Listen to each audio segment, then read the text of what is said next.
Dan Walker has detailed a disparaging comment from a former Football Focus boss, who closed the door in his face, only for him to become the presenter of the show just a month later. Dan Walker was desperate to get his dream job presenting Football Focus, only to be given a rude awakening by the show's former boss, who claimed he'd peaked years earlier and had already got as far as his talent would take him, despite getting the door slammed unceremoniously in his face. The 45-year-old persevered, and got the role anyway.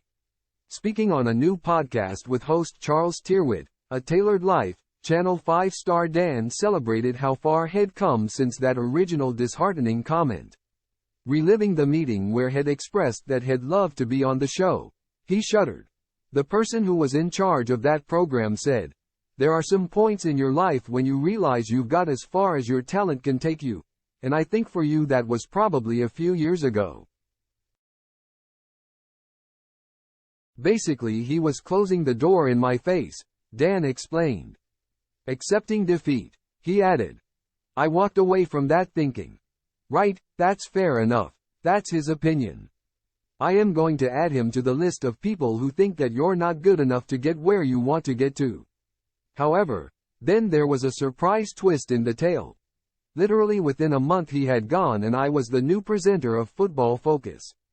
Dan enthused. He explained that he'd always seen himself as a gentle pesterer who was good at spotting opportunities, and then his persistence in the face of defeat had paid off. Dan also revealed during the podcast that he has really positive mental health and never feels fear about his performance on screen. He added that his self-belief is rooted in confidence and not arrogance.